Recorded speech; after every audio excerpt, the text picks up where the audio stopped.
मुसाफिर निकलनी है घर से रविवार की साइकिलिंग के लिए। दोस्तों वो ले लड़के देखिए सामने सैर करते हुए आ रहे हैं। पीपल का पेड़, ये मंदिर, ये कॉलोनी हमारी शक्ति विहार और ये सामने स्टेडियम।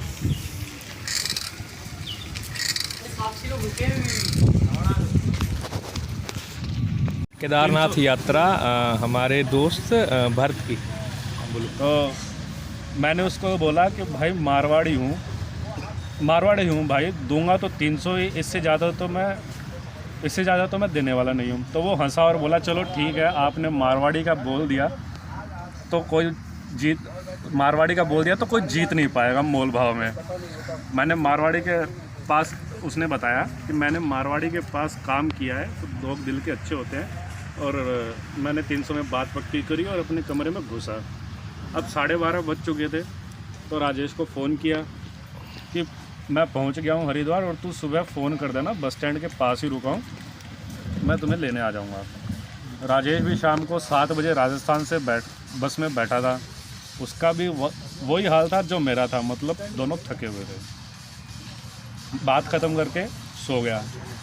अगली सुबह 5 बजे मेरी नींद खुली तो मैंने राजेश को फ़ोन किया तो वो बोला 20 मिनट में पहुंच जाऊंगा। तो मैं उठा, फ्रेश हुआ, इतने में राजेश पहुंच गया था। उसको लेने बस से लेकर आया तो कमरे में आते ही लेट गया। उसको जब मैं लेके आया तो वो कमरे में आते ही लेट गया कमर सीधी करने के लिए। मैंने अपने घर से कुछ गर्म कपड़े और थोड़ा सामान भी मंगवाया था तो वो उसने मुझे दे दिया।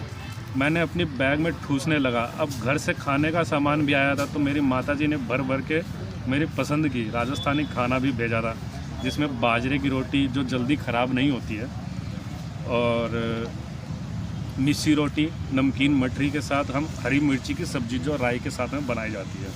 मतलब कि ये खाने के पूरा बंदोबस्त हो गया था 2 दिन का। फिर राजेश को उठाया और बोला बस का पता करने चलते हैं। कमरे पर ताला लगाया और हम बस का पता करने निकले।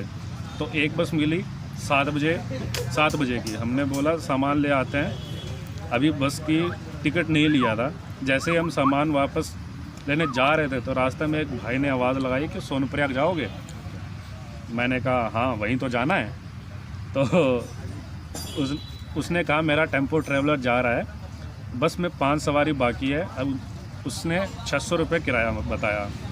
हमने फ़ाइनल किया, टिकट लिया, सामान लेने चले गए। कमरे पर जाते ही राजेश भाई हल्के होने निकल लिए और मैंने सारा सामान पैक करके तैयार हो गया। हाँ, हम नहाए नहीं थे, बस मुंह धोया था और चल दिए अपनी गाड़ी की तरफ। सुबह के 6:30 बज चुके थे। गाड़ी में अपना सामान सबसे आगे वाली सीट पर रखा तो और कुछ हल्का नाश्ता करने की सोची। सामने एक ठेले पे कुछ केले और सेव रखे देखे। हमने केले लिए और उससे थोड़े वहीं खड़े खड़े खा लिए और वापस आए तो गाड़ी का ड्राइवर भाई बोले कि आगे की 6 सीट बुक है, तुम पीछे बैठो।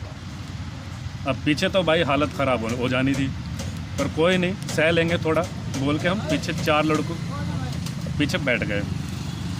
तो 4 लड़कों का ग्रुप आया, 18 से 20 साल के रहे होंगे सब। तो वो भी हमारे साथ आ गए और हम दोनों सिंगल वाली सीट पे आगे बैठ गए और बाकी वो सब पीछे आ गए। अब इंतज़ार था तो ड्राइवर भाई के आने का। 7:15 बजे गाड़ी स्टार्ट करी और हम सब भोले गए फौज एक साथ हर हर महादेव के जयकारे के साथ अपनी यात्रा शुरू करी। थोड़ी देर में गाड़ी एक होटल के आगे रुकी और वो सीट बुक थी। वो 6 सवारी आ गई, 15-20 मिनट वहाँ लगे, उनका सामान ऊपर रखा।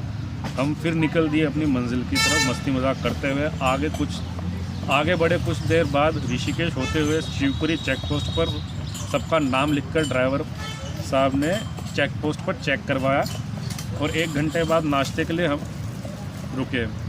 वहाँ पे हमने एक पराठा खाया और एक चाय पी और फिर हम निकले देवप्रयाग के लिए, जो 5 प्रयाग में से पंच प्रयाग में से एक है। देवप्रयाग में हमने गाड़ी रोकी, फिर हम 10 मिनट का ब्रेक लिया। नीचे संगम जाने का मौका तो नहीं मिला। हमने ऊपर से अलकनंदा नदी और भागीरथी नदी का संगम देखा, जो आगे जाके माँ गंगा कहलाती है। बहुत ही सुंदर दृश्य है। हमने फ़ोटो खींची और फिर रुद्रप्रयाग के लिए निकले। श्रीनगर से होते हुए हम रुद्रप्रयाग के लिए निकले फिर माता धारी देवी का मंदिर को हमने गाड़ी से ही बैठे बैठे प्रणाम किया। और अब खाने का समय भी हो गया था, सबको भूख लग चुकी थी, तो रुद्रप्रयाग से थोड़ा पहले हमने खाना खाने एक होटल पे गाड़ी रोकी और सब लोग होटल पे खाना खाने चले गए। फिर हमने मस्त ठंडे पानी से मुंह हाथ धोकर अपना पिटारा खोला, जो मेरी माँ ने साथ में भेजा था, खाने का भेजा था। हमने अपने दो मिर्ची रोटी और मिर्ची की सब्ज़ी के साथ में खा लिया और बड़ा प्रकृति का नज़ारा लिया। 1 घंटे का ब्रेक होने के बाद हम लोग रुद्रप्रयाग से निकले और 5 मिनट बाद ही गाड़ी रोक दी और हम सबने मंदाकिनी नदी और अलकनंदा नदी का संगम के दृश्य करके 10 मिनट बाद सब निकल पड़े सोनप्रयाग के लिए। रुद्रप्रयाग से सोनप्रयाग के लिए नॉन स्टॉप चले। अगस्त्यमुनि गुप्तकाशी मुख्य जगह आती है बीच में, फिर फाटा होते हुए हम सीतापुर पहुंचने वाले थे। हमको ट्रैफिक जाम मिला सीतापुर से 1-2 किलोमीटर पहले ही। सीतापुर 1-2 किलोमीटर होगा और हमारे साथ वाले जो लड़के थे वो उतर गए थे कि भाई ट्रैफिक में कौन बैठेगा और चलो पैदल चलते हैं, वो सब निकल गए। तो हम भी सीतापुर जैसे तैसे पहुँचे और सभी यात्रियों को आपकी यात्रा शुभ हो कहा और हम चल दिए अपना कमरे का जुगाड़ करने।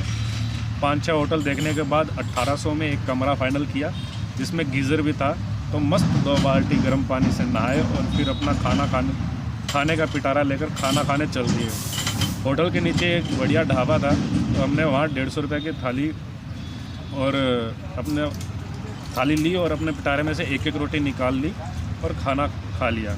खाना खा के अब बारी थी क्लॉक रूम ढूंढने की, ताकि सुबह अपना सामान एक बैग में रख कर सीतापुर से हम निकल जाएं। लेकिन सीतापुर में कोई क्लॉक रूम नहीं मिला। सबने कहा कि सोनप्रयाग में मिल जाएगा, तो हम कमरे में वापस आ गए। वैसे आपको बता दूं कि जब हम ऋषिकेश से निकले थे तो हमारे साथ जा रहे बाकी लड़कों ने ड्राइवर से कहा था गाड़ी में कुछ गाने तो चला दो, पर उस गाड़ी में गाने नहीं थे, सिर्फ उत्तराखंड के सभी तीर्थ की कथा थी। और हमने कहा कि भाई कथा ही चालू कर दो। तो हमने सबने कथा सुनना चालू किया। तो जैसे जैसे हम आगे जा रहे थे उस जगह के बारे में पौराणिक कथा क्या थी उसके बारे में भी पता चल रहा था। तो वो सुन के बड़ा आनंद आ रहा था। शायद ही मैंने अपने जीवन में इतनी लंबी समय तक कोई कथा सुनी होगी, पर उस दिन बाबा केदार की, बद्री विशाल की, पंच केदार, पंचप्रयाग, 4 धाम सबकी कथा सुन डाली और बहुत मज़ा आ रहा था। कहानी जारी रहेगी। ये अगले भाग में हम केदारनाथ यात्रा हमारे भारती जी जो थे, फिर हम अगली यात्रा इनसे सुनेंगे। शुक्रिया।